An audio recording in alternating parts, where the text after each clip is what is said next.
പ്രിയപ്പെട്ടവരെ നമസ്കാരം. ഒരു സുപ്രധാന വാർത്ത പ്രിയപ്പെട്ട പ്രേക്ഷകരുമായി പങ്കുവയ്ക്കുകയാണ്. അർജുനെ കുറിച്ചാണ്. അർജുൻ്റെ കാര്യങ്ങൾ അറിയുവാൻ വേണ്ടി ഒരുപാട് ആളുകൾ ചാനലുകളിൽ കാണുന്നു.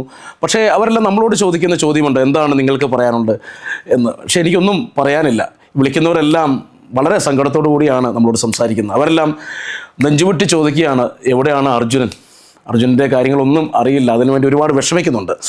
ഇന്ന് വന്നൊരു ഫോൺ കോൾ എന്നെ വളരെ കാര്യമായിട്ട് ചിന്തിപ്പിച്ചു. ഇതിലൊരു സത്യമില്ല എന്ന്. തീർച്ചയായിട്ടും നിങ്ങൾ ഈ വാർത്ത കേൾക്കണം. അക്ബർ ഷാ എന്ന് പറയുന്ന ഒരു സുഹൃത്ത് എന്നെ വിളിച്ചൊരു കോളാണ്. തീർച്ചയായിട്ടും ഇതിൽ എന്തെങ്കിലും കാര്യമുണ്ടോ എന്ന് എനിക്കറിയില്ല. ഇതിൻ്റെ അകത്തൊരു യുക്തി ഉണ്ടെന്ന് തോന്നിയാൽ തീർച്ചയായിട്ടും എൻ്റെ പ്രിയപ്പെട്ട പ്രേക്ഷകരിലേക്ക് പങ്കുവയ്ക്കുകയാണ്. കേൾക്കുക.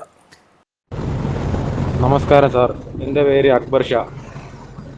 ഞാൻ കായംകുളം സ്വദേശിയാണ്. ഞാൻ ഒരു ഡ്രൈവറാണ്.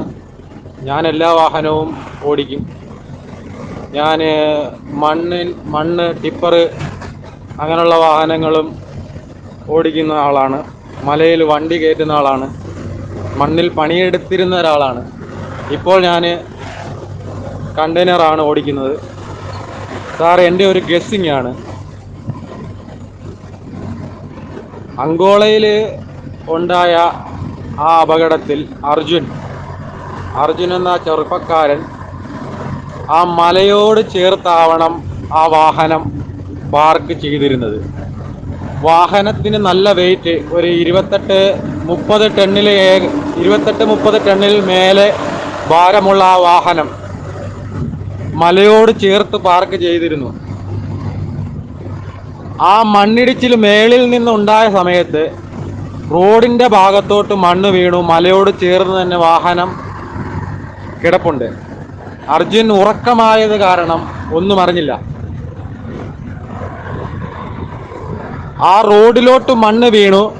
മലയിലോട്ട് ആ മല നിന്ന ഭാഗത്തോട്ട് വെള്ളം താഴോട്ടിറങ്ങി ചരിവുണ്ടായി. വെള്ളം വീണ് നല്ല വഴുക്കലുണ്ടാവും. നല്ല കട്ടിങ്ങും ഗ്രാവലും ഒക്കെ നല്ല വഴുക്കലുണ്ടാവും. അപ്പം വീണ്ടും മണ്ണ് മുകളിൽ നിന്ന് ഇടിഞ്ഞു വീണ സമയത്ത് വഴുക്കലുണ്ടായിട്ട് മണ്ണ് റോഡിലോട്ട് വീണിട്ട് തെള്ളി വാഹനം ഉള്ളിലോട്ട് തള്ളി, മല നിന്ന ഭാഗത്തോട്ട് തെള്ളി ഞെരുങ്ങി പോയിട്ടുണ്ടാവണം.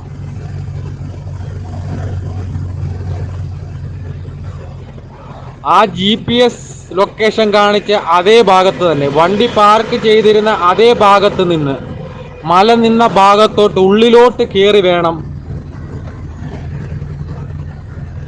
നോക്കാൻ.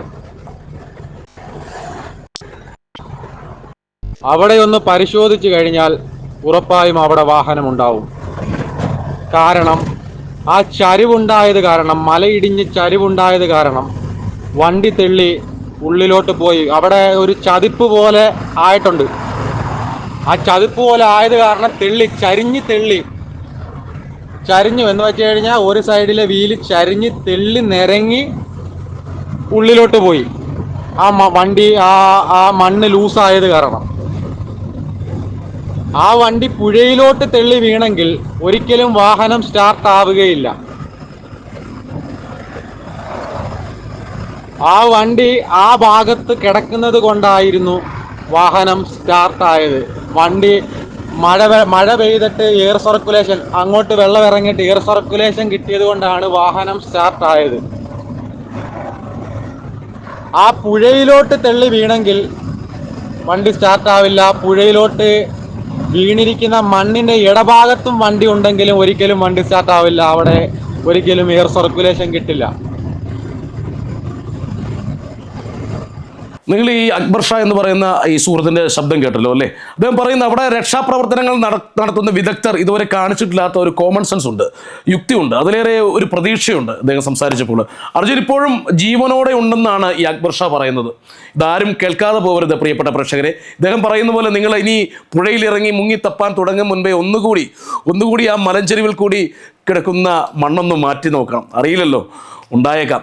രക്ഷയുടെ കരങ്ങൾ തൻ്റെ നേർക്ക് നീണ്ടു വരുന്നതും കാത്ത് അർജുൻ്റെ കണ്ണ് തുറന്ന് ഇങ്ങനെ നോക്കി ഇരിപ്പുണ്ടെങ്കിലോ ഒരു ചെറിയൊരു പ്രതീക്ഷ അല്ലേ? ഞാൻ പറഞ്ഞല്ലോ, ഞങ്ങളെ വിളിക്കുന്ന ആരുടെയെങ്കിലും വീട്ടിലെ ആരുമല്ല അർജുൻ എന്ന് പറയുന്ന ആൾ. ഒരുപാട് കോളുകൾ വരുന്നുണ്ട്. അനിയനോ ചേട്ടനോ മോനോ സുഹൃത്തോ ഒന്നുമല്ല. പക്ഷേ അർജുൻ ഇന്ന് ഓരോ മലയാളിയുടെയും നീറി പൊയ്യുന്ന വേദനയാണ്. ആരുമല്ലെങ്കിലും അർജുൻ ആരോ ആണ് ഇന്ന് ഓരോ മലയാളിക്കും പ്രിയപ്പെട്ടവരെ. ആഴവും അളവും കൂടാതെ മലയാളി നെഞ്ചോട് ചേർത്ത് സൂക്ഷിക്കുന്ന കരുതലിൻ്റെ കാരുണ്യത്തിൻ്റെ സ്വരമാണ് ഈ വാക്കുകളിൽ കേട്ടത്. അക്ബർ ഷാ എന്ന് പറയുന്ന സഹോദരൻ വിളിച്ചാണ്. ഞങ്ങൾക്ക് കിട്ടുന്ന ഫോൺ കോളുകളിൽ നിറഞ്ഞു നിൽക്കുന്നതും ആ സ്നേഹക്കരുതലാണ് പ്രിയപ്പെട്ടവരെ. ആ സ്നേഹക്കരുതലിൻ്റെ ആഴം തിരിച്ചറിഞ്ഞ് നമ്മൾ നിങ്ങളെപ്പോലെ തന്നെ നമ്മളെല്ലാം പ്രതീക്ഷിക്കുന്നുണ്ട്. ഇത്ര കാലം മറഞ്ഞിരുന്നാലും അർജുൻ അവൻ്റെ അമ്മയുടെ, ഭാര്യയുടെ, അച്ഛൻ്റെ അമ്മയുടെ എല്ലാം ജീവിതത്തിലേക്ക് തിരിച്ചു വരുമെന്ന് ഒരുപാട് വിഷമത്തോടു കൂടി തന്നെയാണ് നമ്മളെല്ലാവരും നിൽക്കുന്നത്. തീർച്ചയായിട്ടും ഈ പറഞ്ഞ ഫോൺ കോളുകളിൽ എന്തെങ്കിലും കഴമ്പുണ്ടെങ്കിൽ നിങ്ങൾ മറ്റുള്ളവരിലേക്ക് അത് പങ്കുവയ്ക്കണം. നന്ദി.